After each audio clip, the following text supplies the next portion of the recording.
Acabé la carrera en 2005, creo que fue, justo después de volver estuve de Erasmus en Japón un tiempo con la beca de movilidad.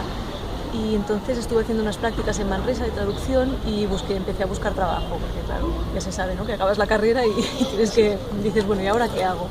Y entonces me hablaron de una agencia que se dedicaba básicamente a traducir manga y anime. Y envié el currículum, eché el currículum y me respondieron al cabo de poco, porque antes había, claro, 2005-2006 todavía había bastante trabajo de esto. Y nada, fui a hacer una prueba y me cogieron. Claro, yo nunca había traducido manga ni anime, yo sabía japonés, pero claro, cuando acabas la carrera no te especializas, ¿no?, en estos casos. Y allí aprendí, bueno, pues todo lo que sé ahora lo aprendí allí en realidad.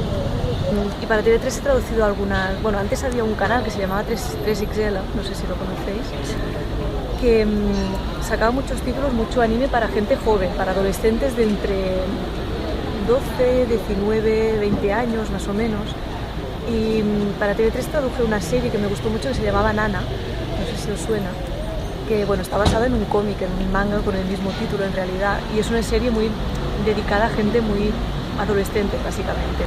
Y entonces también he traducido cosas para gente, para un público más joven, para niños, como el Detective Conan, que seguro que lo conocéis también, es una de las series míticas. Y del Detective Conan, bueno, traduje varios capítulos, creo que fueron 50 o algo así, luego también unas películas que se han ido emitiendo también por el canal Super 3 y por TV3 también algunas veces.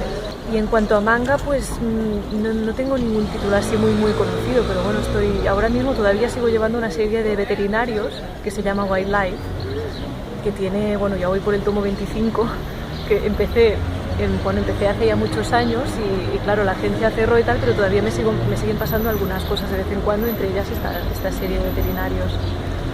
Hubo un momento en el que había mucho trabajo, había muchísimos estudios que se dedicaban a doblar anime, series de anime, y las editoriales publicaban muchísimos mangas porque es que se vendía mucho. Se vendían DVDs, las cadenas de televisión compraban. Lo que pasa es que, claro, llegó un momento que como todo empezó a bajar y ahora la verdad es que, sigue habiendo trabajo, pero no es ni mucho menos lo mismo de antes. El manga, por ejemplo, al estar destinado a un público muy joven, son gente que no tienen dinero y además igual tienen familias que están también en paro y eso, y tampoco no les dan dinero para comprar cómics y claro, es un mercado que está muy tocado. Y aún así, bueno, siguen saliendo títulos nuevos, siguen vendiéndose mangas y tal. Y cada vez el Salón del Manga cada año tiene más éxito. Yo no sé si fue el año pasado que había unas colas de 5 o 6 horas, ¿no? Creo que fue eso. En el mundo de la traducción, en general, en otros países se valora mucho más que aquí. Por ejemplo, en el caso de la traducción literaria, los traductores de otros países están mucho más valorados, las tarifas son más altas, los royalties, los derechos de autor también son más altos. Y aquí queda mucho camino por recorrer todavía, porque se ha adelantado bastante, cada vez se da más importancia también al traductor, sobre todo a los traductores de lenguas exóticas, que claro, es un tipo de traducción que plantea otros retos, pero todavía queda mucho por hacer. Y entonces en el sector audiovisual, por ejemplo, a mí siempre me ha chocado mucho que en los créditos finales de las películas no salga nunca el nombre del traductor, y muy pocas veces sale el estudio de doblaje, el director de doblaje, los actores de doblaje. En este sector, claro, como en todos hay competencia, pero según en qué te especialices, pues hay menos competencia o más competencia. Yo en realidad dejé de traducir manga y anime porque no había más trabajo. Y claro, tuve que buscarme pues otras oportunidades y tal, y entonces fue cuando descubrí un poco la traducción literaria, que era lo que siempre había querido hacer, ¿no? Lo que pasa es que es un mundo en el que es muy complicado entrar, porque cuando no has traducido nada, ninguna novela, ningún libro, ningún cuento, nada, es muy difícil presentarte en una editorial y decirles, mira, soy traductora y me gustaría hacer esto, ¿no? Porque cada día reciben millones de currículums y es muy difícil que confíen en ti a la primera. La experiencia en anime también me ha ayudado pues, a traducir mejor películas de ficción, por ejemplo, americanas o lo que sea.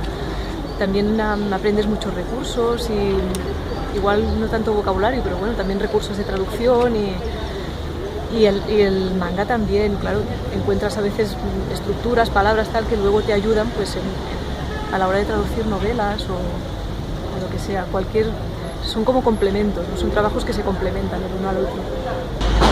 Es un trabajo como muy dinámico, porque yo puedo estar traduciendo una novela por la mañana y entonces por la tarde me pasan un documental en alemán, o al día siguiente pues me pongo con una película o lo que sea, ¿no? Entonces me gusta, me lo paso muy bien trabajando, me gusta mucho lo que hago y no me arrepiento en nada de toda la experiencia, de todas las experiencias que he tenido durante este tiempo que llevo trabajando.